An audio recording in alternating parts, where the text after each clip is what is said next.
All right, hello everyone, and thank you for coming to my talk. I'm Katie MacGillivray from Georgia Tech, and I'm going to be talking about my PhD work on the experimental evolution of resistance to the type 6 secretion system. So the type 6 secretion system is this molecular spear used by some bacteria to stab other bacteria and inject them with a cocktail of toxins, which helps get rid of competitors in the environment. And it was discovered fairly recently in 2006, but even in that amount of time, we've come to understand the mechanism of attack really well. And we also know that it's found in about 25% of all gram-negative bacterial genomes. On the other hand, we know less about how this green cell on the right can defend itself from such an attack. Which brings me to my research question, why aren't more bacteria resistant to type 6 attack? It's a pretty widespread and deadly weapon, so it would be in bacteria's best interest to figure out a way to evade this attack. But if all bacteria were resistant to it, then it wouldn't be an effective weapon and probably wouldn't exist in those gram-negative bacteria. So why aren't they more resistant? So in our system, we're using Vibrio cholera as the attacking species and E. coli as the defending species. And in our case, the E. coli do not have their own type 6 to fight back with.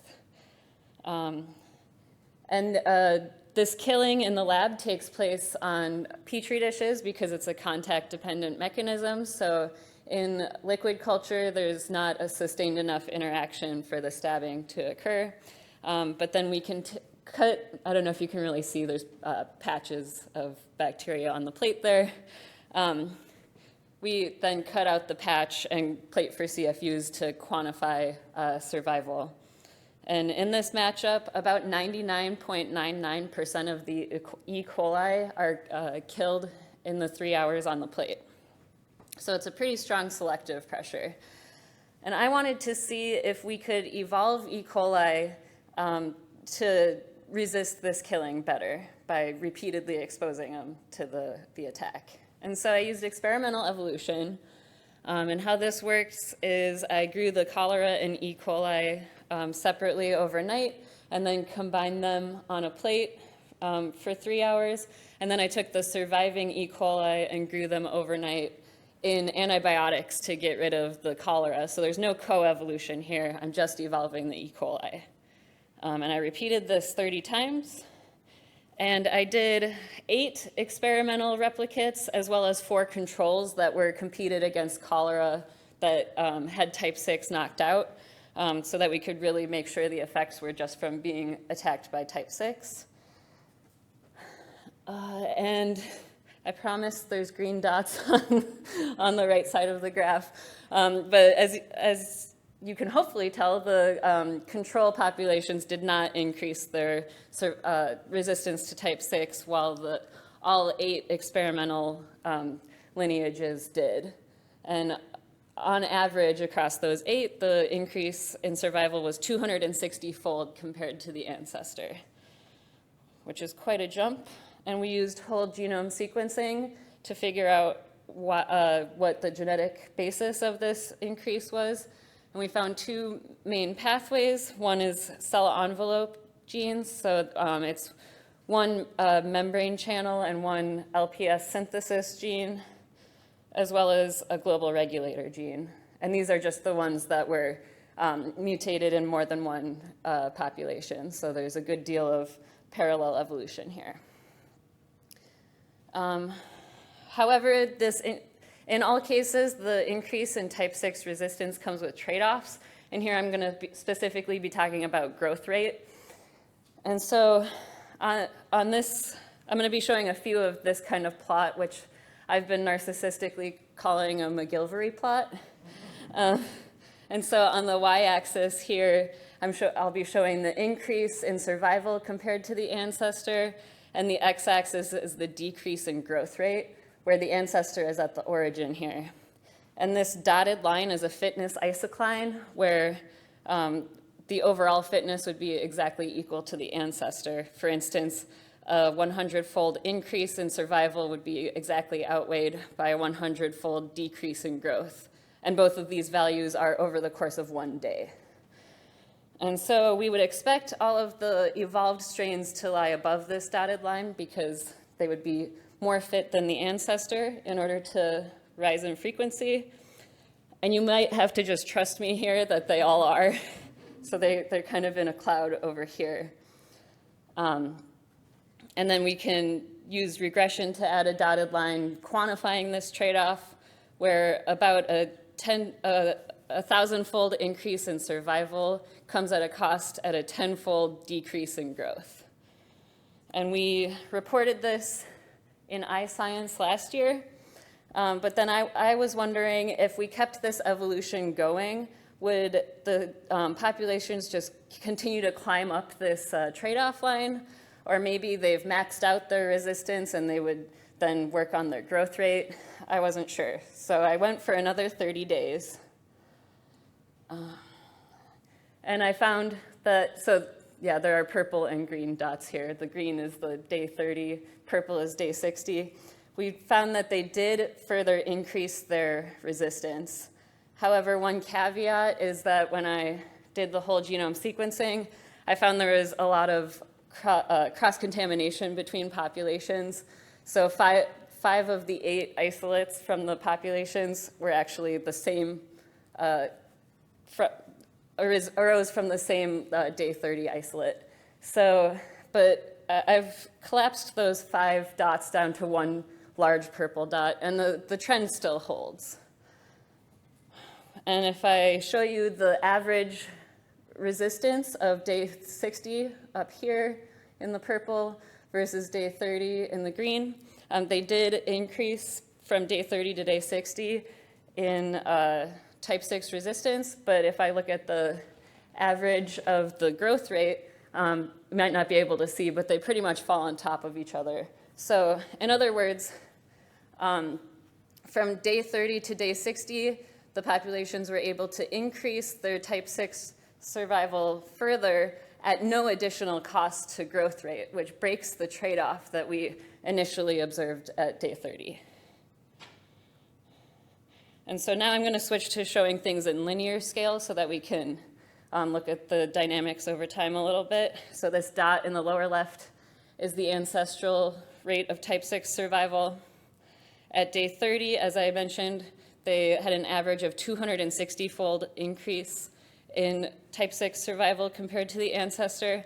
And if this continued at the same rate for the next 30 days, we would expect about a 520-fold over the ancestor survival rate. But what we actually see is much higher at over 1,000-fold. And so this represents an acceleration of the rate of evolution of type 6 resistance. And this is especially surprising if you consider the standard paradigm in experimental evolution, where there's initially a fast increase in fitness that switches to diminishing returns over time. And I think my results are actually, it's less about how high this day 60 mark is and more about how low the day 30 mark is. And I think that this trade-off between growth and survival was sort of constraining the initial evolution so it wasn't gaining as fast as it could have. Whereas other types of experimental evolution typically focus on one trait, such as growth. And if we return to talking about the mutations responsible for these phenotypes, so at day 30, I had observed cell envelope and global regulator mutations. At day 60, we have more of those same types of mutations, as well as a few mutations in metabolism genes. And so it's my hypothesis that these mutations are helping compensate for the growth costs of the other mutations, which is what allows the added increase in survival at no additional cost. So in summary, there are trade-offs between type 6 resistance and growth rate that constrains the early evolution of type 6 resistance. And this rate of resistance evolution accelerates with prolonged exposure. Compensatory mutations allow for the additional type 6 survival with no additional cost. And type 6 remains an effective weapon because resistance is costly to initially evolve. And so I'd like to thank my advisors, Brian Hammer and Will Ratcliffe, as well as a former PhD student, Sulong Ng, that was heavily involved in this, and all the members of both the labs I'm in and my funding sources. So I'll take any questions.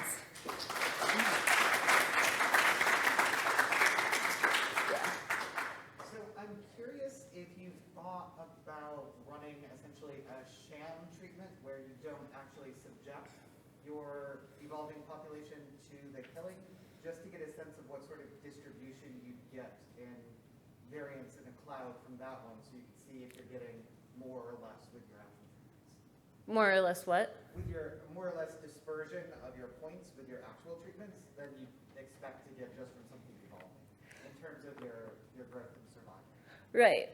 So I didn't show it on my MacGillivray plots, but I did have 4 control treatments where everything was exactly the same, but the attacking strain had type 6 knocked out. Is that the type of thing you're talking about? That type of thing, but into your next plots. Right, yeah. Those dots ended up like kind of clustered around the origin and a little bit to the right because they had gained growth rate just from, yeah. But they were a little bit spread in the Y direction. So if you're thinking that maybe there's some... Just would like to see the magnitude of random chance. Right.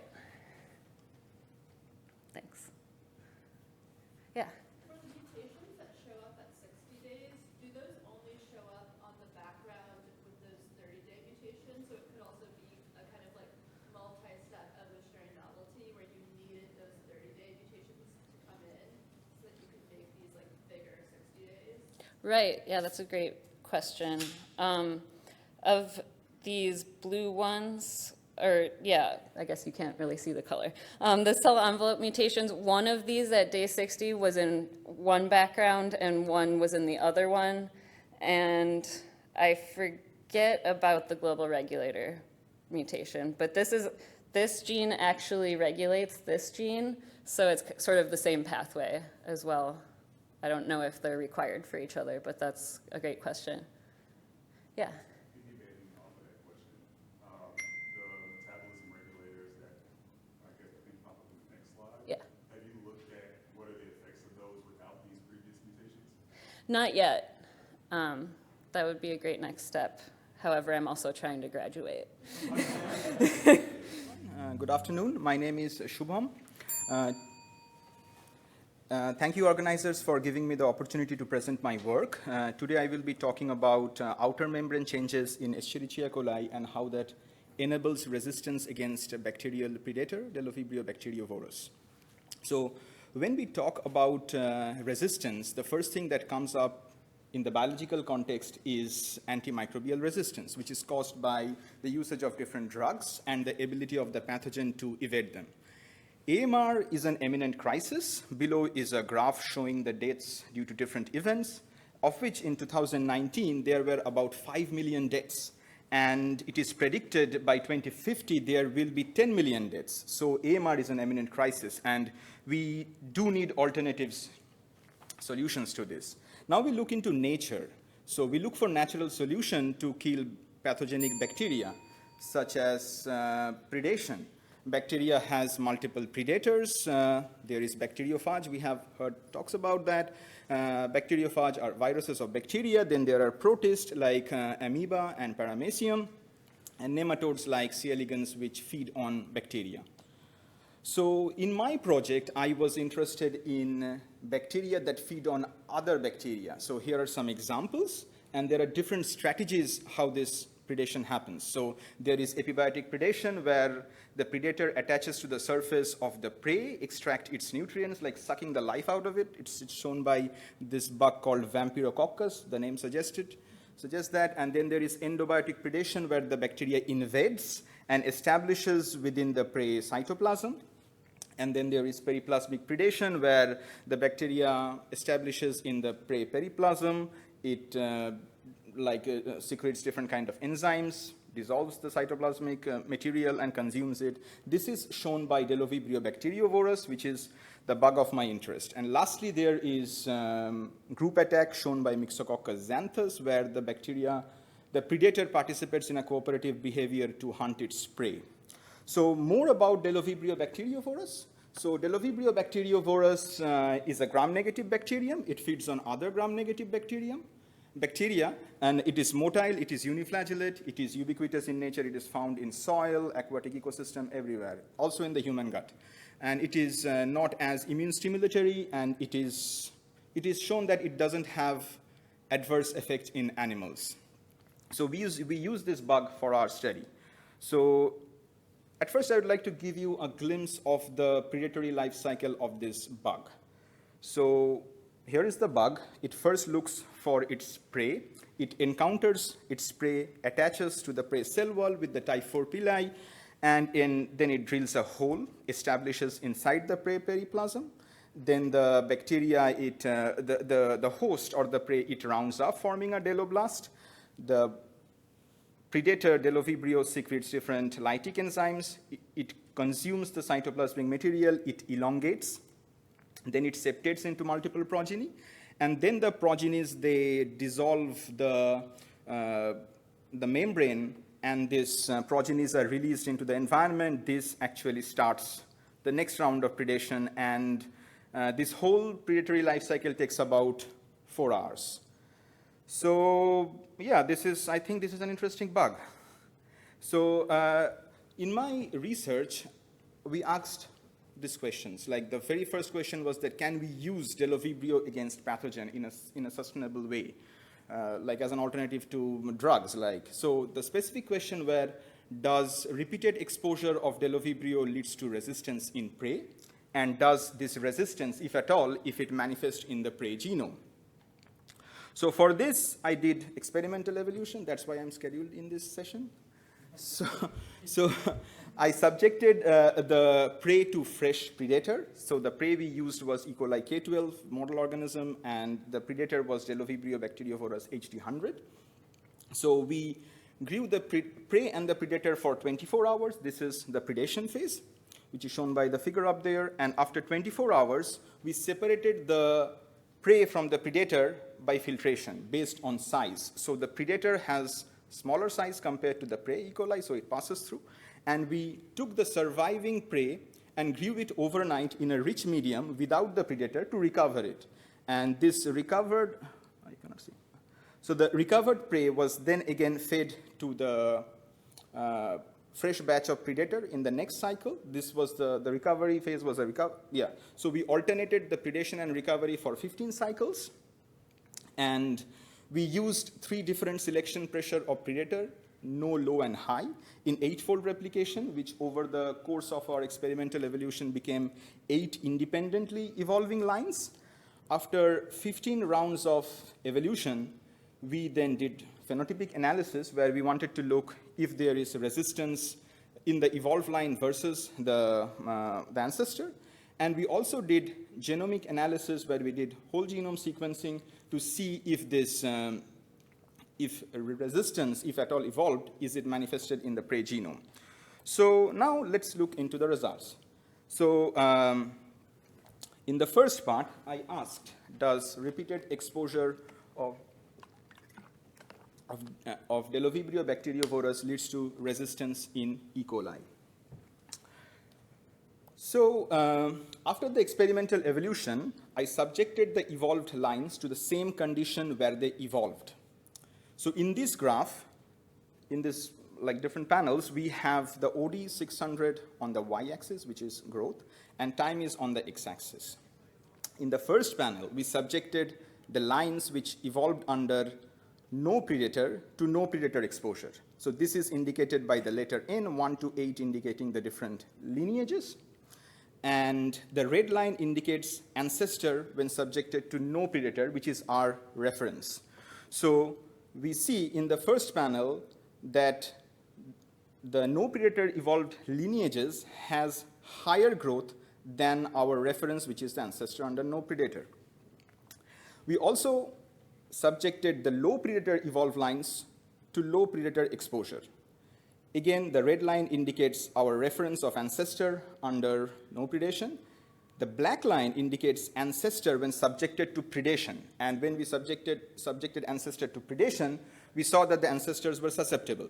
So in the low predator exposure in the second panel, we see that there were some lines which grew better than the black line, but they were lesser than the red line.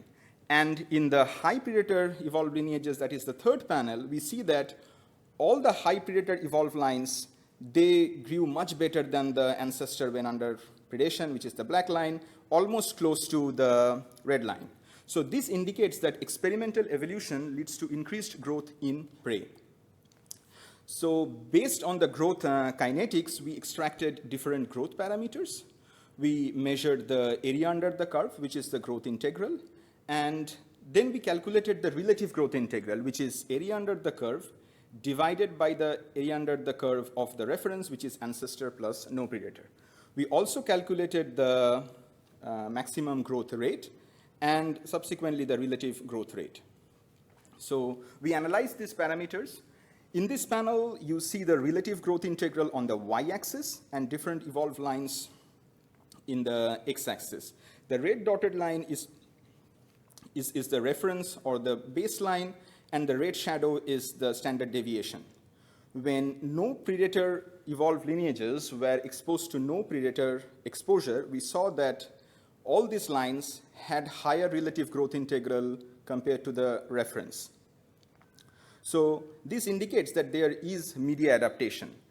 Now, when we look into the relative growth integral of low predator evolved lineages to low predator exposure, we see that, again, the red line is the reference and the black line indicates ancestor with predation. We saw that 4 out of the 8 lines, they grow better than like when there is ancestor and predator, but they were lesser than the baseline or the reference. This indicates that there is partial resistance. Now, if we look into the high predator evolved lineages, we see that all the high predator evolved lineages grow close to the reference line. This indicates that there is strong resistance in these high predator evolved lineages. I then investigated if resistance is a predation-specific phenomena or is it due to media adaptation, which I just described in the previous slide. To investigate this, we subjected the lines that evolved under no predation, which is denoted by the letter N, to high predator exposure. And we found that all no predator evolved lines were susceptible. Next, we exposed the low predator evolved lines to high predator, and we found those lines which were resistant under low predation were the ones which were able to grow under high predation as well. So based on these figures, we could say that media adaptation does not confer resistance, and resistance is a predation-specific adaptation. So then we asked in the next part, does resistance affect fitness in E. coli? To investigate this, we subjected the lines that evolved under different selection pressure to no predation or no selection. To understand the fitness effect, we calculated the relative growth rate, which is on the y-axis, and different lineages are on the x-axis. The red shadow and the line indicates ancestor under no predation, our reference. For no predator evolved lineages, we found that media adaptation leads to growth rate higher than the ancestor. When low predator is exposed to no selection, we see that there is partial resistance, which we saw in the previous slide. Partial resistance leads to growth rate similar to the ancestor, and in high predator evolved lineages, H1 to 8, when subjected to no predator exposure, we see that strong resistance led to growth rate lower than the ancestor. So this indicates that there is fitness cost to resistance in our study system. So the next question we asked was, does resistance manifest in the E. coli genome? For this, we did whole genome sequencing of our 24 evolved lines and the ancestor. We mapped the genome to the reference E. coli K12 gene, and we found there were different mutations, which we, in our whole genome sequencing results. So this is a heat map showing the different mutations that were specific to predation.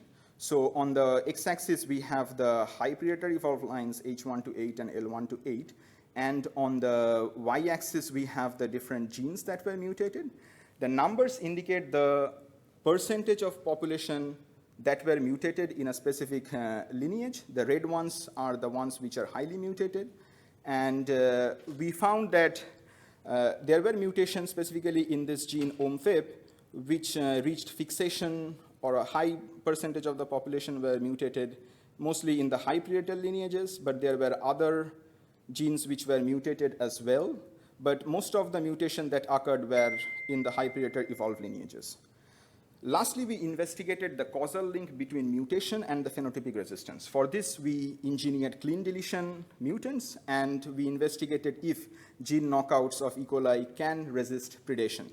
So we chose the genes which were more than 70% mutated, and we used the E. coli BW library to generate these mutants and expose them to high predation and low predation. So here is the growth on the y-axis, time on the x-axis. The red color indicates BW strain when exposed to no predation, and the black one is BW with high predation. And we see in this figure that the mutant of OMFIP and WAAB were the ones which could resist predation. We also exposed them to no predator exposure or no selection, and we saw that there were some mutants which had lower growth rate compared to the others. So this indicates that, like these two genes, OMFIP and WAF, are involved in outer membrane like synthesis or like lipopolysaccharide generation synthesis. So mutations in this gene can enable resistance under predation. Finally, I would like to conclude that E. coli develop resistance to Delovibrio. Resistance is a predation-specific adaptation. Media adaptation does not cause resistance. There is a fitness cost to resistance. Resistance manifests in the genome. Outer membrane pore in OMFIP enable resistance. Lipopolysaccharide modification via WAF enable resistance. Finally, I would like to thank you for your attention. I would like to thank the funders and the different people involved in this project. Thank you.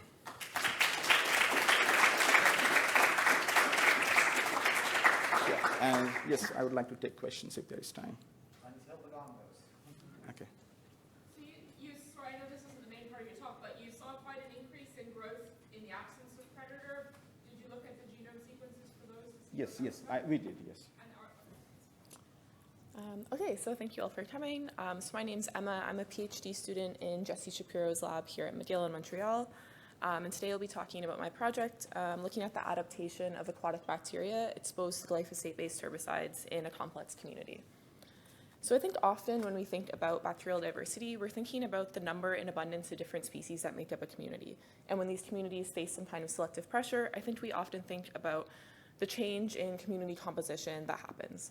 But specifically in this project, what I'm interested in is not the number of species themselves, but the within species diversity of each of these species in the community.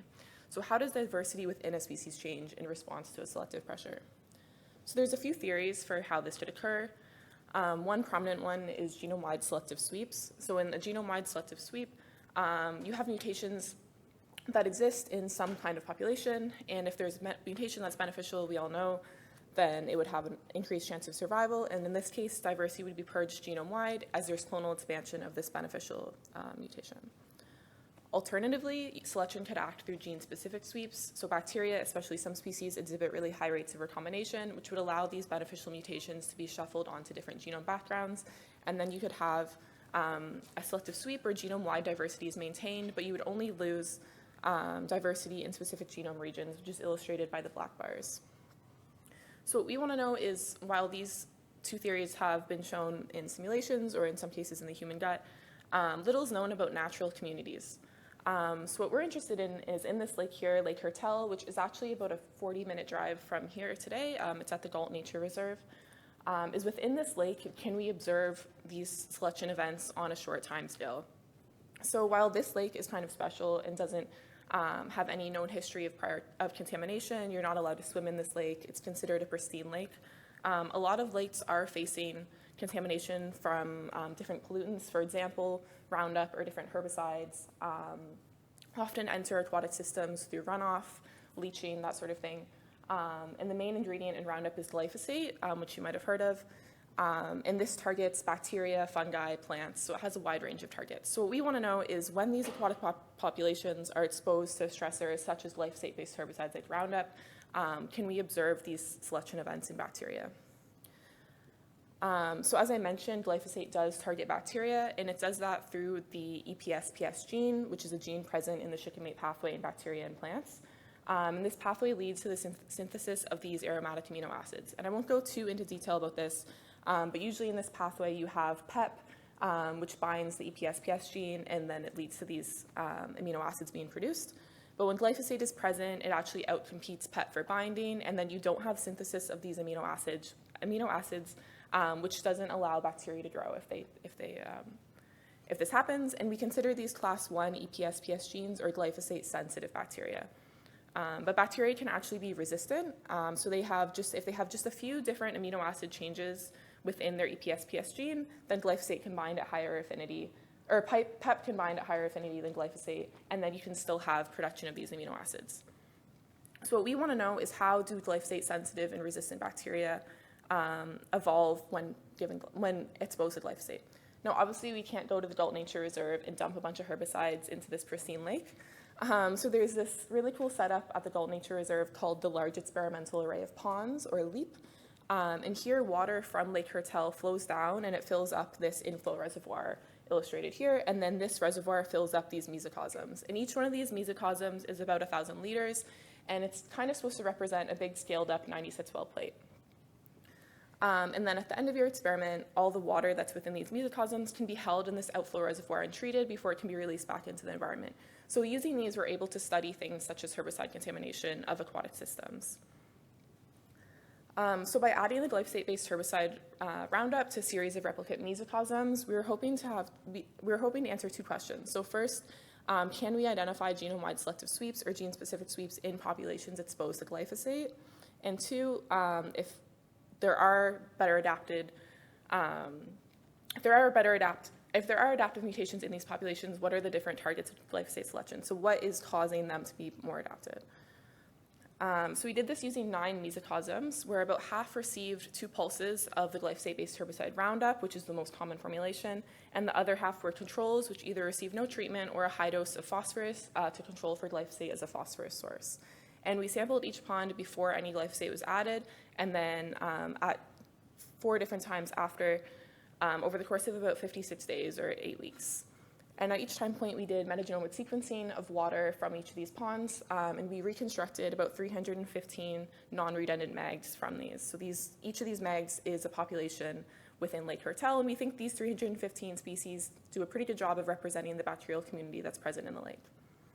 Unfortunately, out of these 315 mags, we were only able to identify 11 that were present after glyphosate in both control and glyphosate ponds to allow us to make these comparisons.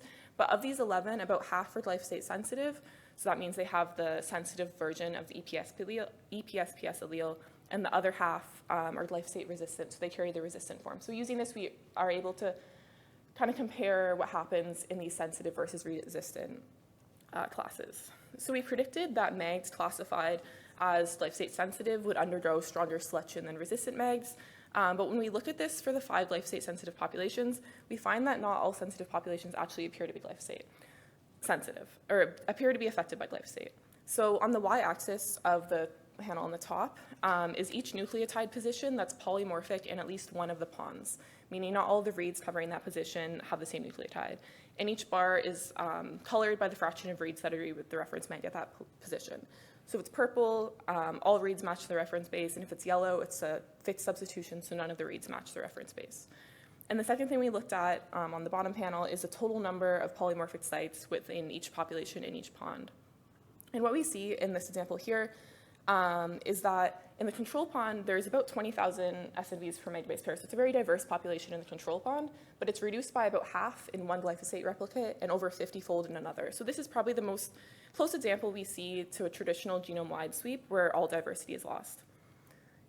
In another sensitive population, we see in one glyphosate replicate that there's very low diversity and we have a high number of these fixed substitutions. So this could be a strain replacement event or some event where there's a lot of fixed substitutions in glyphosate compared to controls. However, we don't see this in the other glyphosate replicate. So there's a lot of differences that happen kind of pond to pond.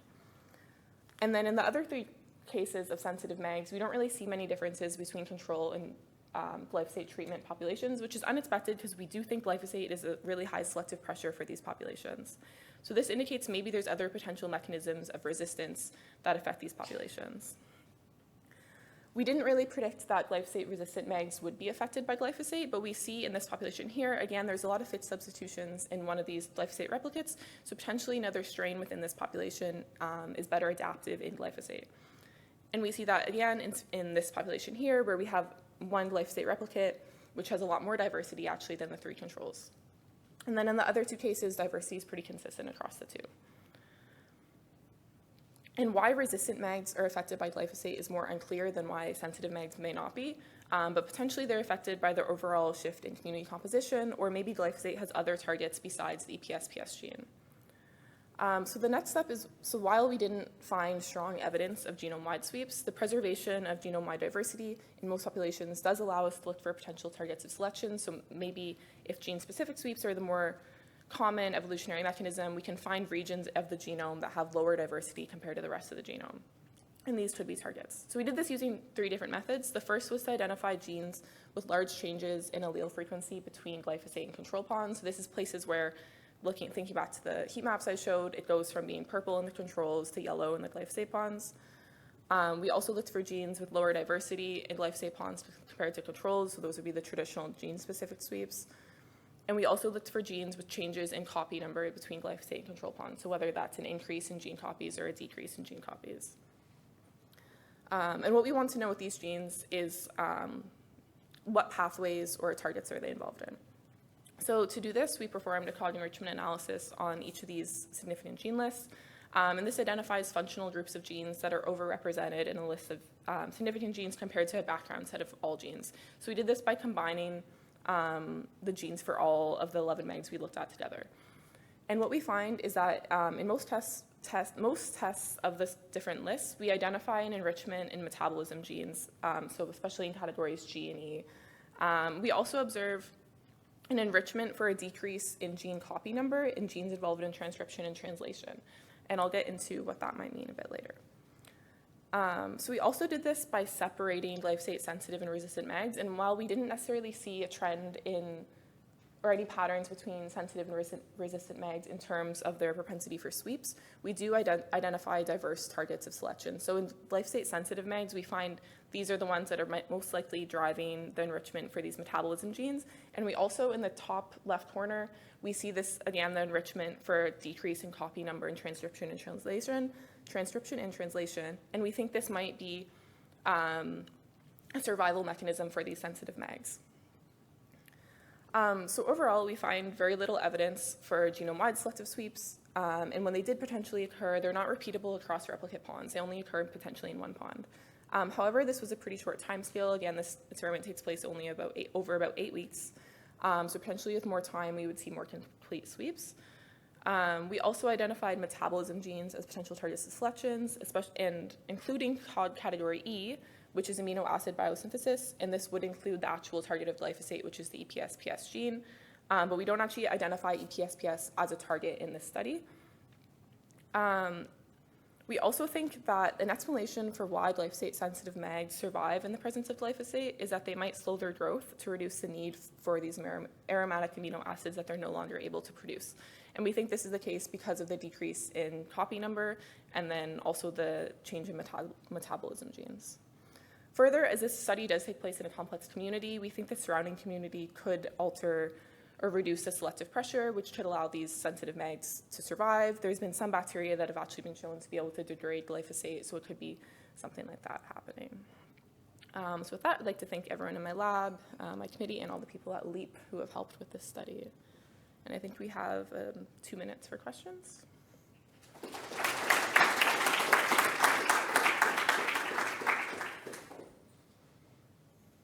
was a really cool talk.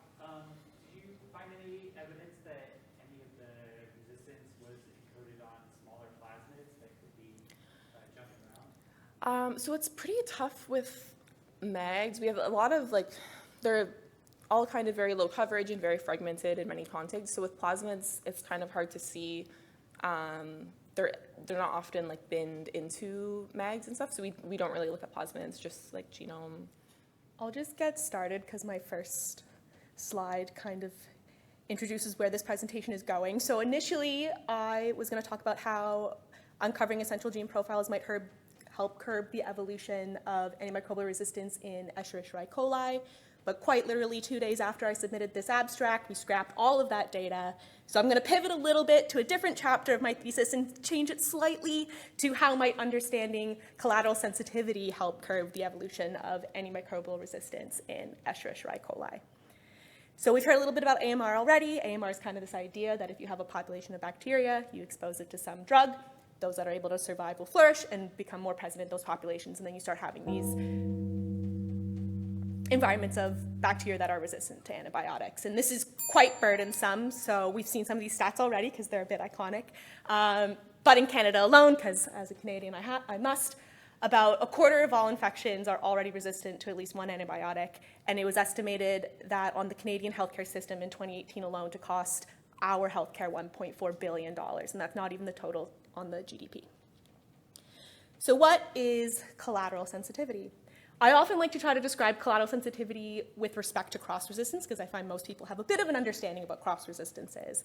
But what this is more or less trying to indicate is that all microbes will have some baseline resistance to all antibiotics, but as you expose it to, in this case, drug A, you're going to have some sort of mechanistic change that allows you to be resistant to drug A. Cross-resistance is the idea that whatever that change you've made in order to be resistant to drug A allows you to be resistant to drug B, even without being exposed to drug B. Collateral sensitivity is the exact opposite. What collateral sensitivity is saying is that as you evolve resistance towards drug A, you've kind of opened up a back door to yourself where drug C you're now very susceptible to. So what we want to know is, can we leverage the phenomena of collateral sensitivity to help curb the evolution of AMR? So the first aim of this project was largely spearheaded by Dennis Liu at Simon Fraser University. Bit of a spoiler alert, based on this paper, collateral sensitivity profiling in drug-resistant Escherichia coli identifies natural products suppressing cephalosporin resistance. And this experiment was a big high-throughput collateral sensitivity screening experiment. So there was 29 E. coli strains with known resistance mutations, and they were screened against 80 different known antibiotics, as well as over 6,000 natural product fractions, natural product fractions, in order to see if they're cross-resistant or collaterally sensitive to these different molecules. So this big, nice heat map that you can barely see at least gets the point across that when we have all these 29 different mutations on our x-axis against all these different antimicrobials on the y, you see both cross-resistance in red and collateral sensitivity in blue. And it's not necessarily uniform across the board. Similarly with the natural products, which is even harder to see right now, but you see a lot of different cross-resistance and collateral sensitivity relationships with all these different natural product fractions.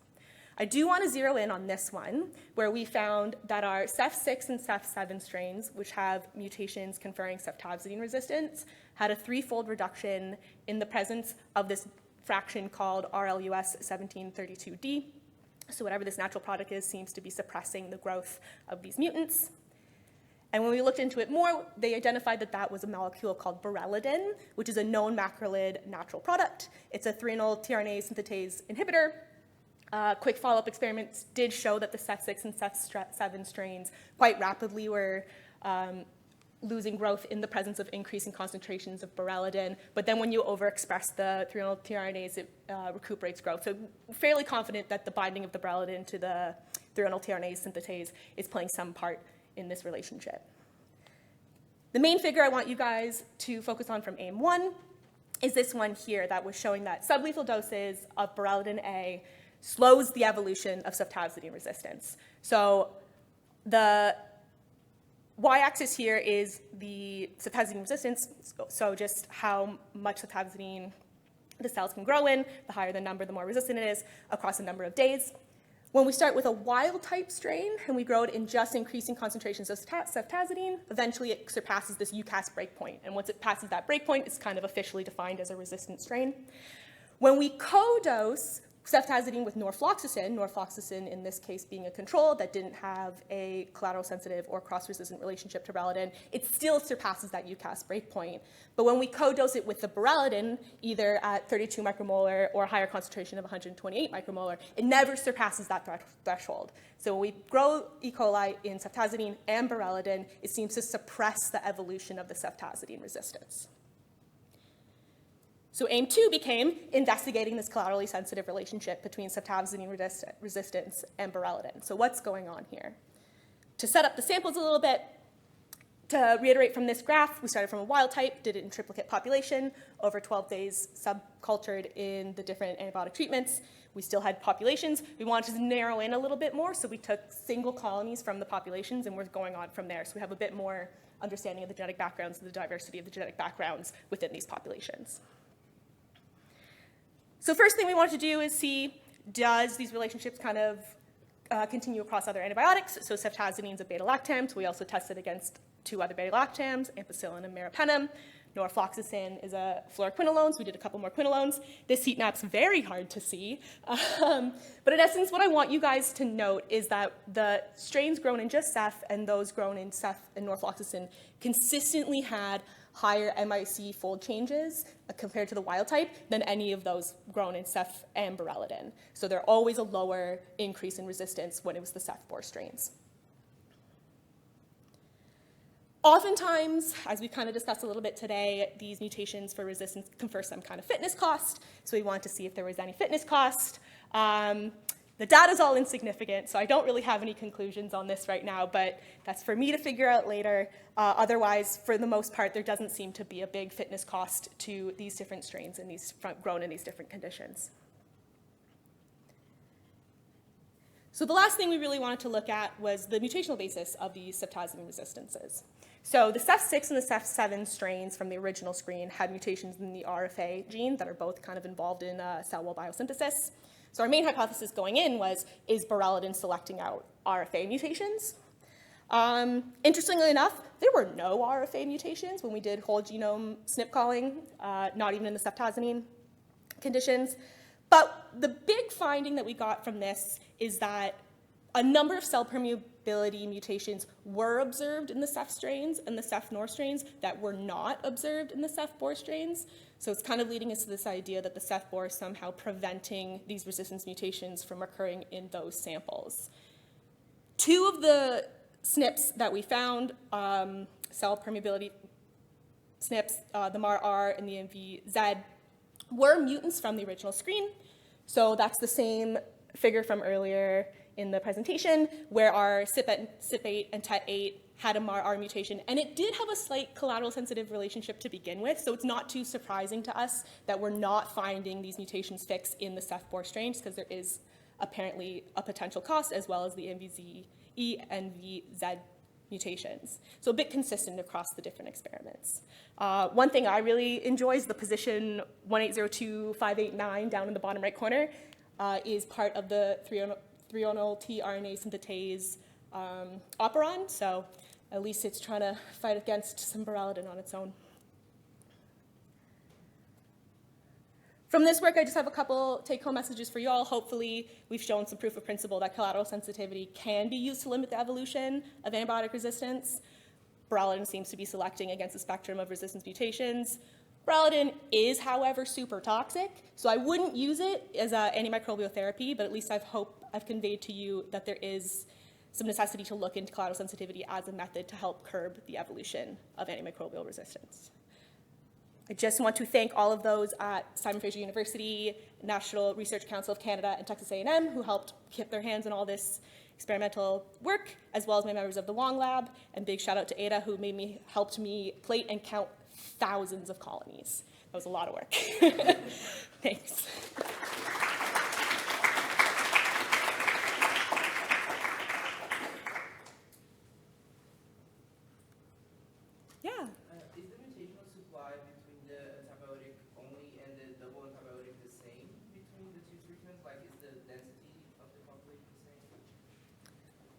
Of the, like, the number of cells or the number of mutations going in? No, it's just because I wonder if like double antibiotic would decrease the population size and then decrease the mutation supply, and then that's why you don't see that many mutations in your double antibiotic treatment. I honestly just haven't looked at those numbers yet. I have the data. Alex, take note, we'll do that. We were gonna look at depth, but then ran out of time.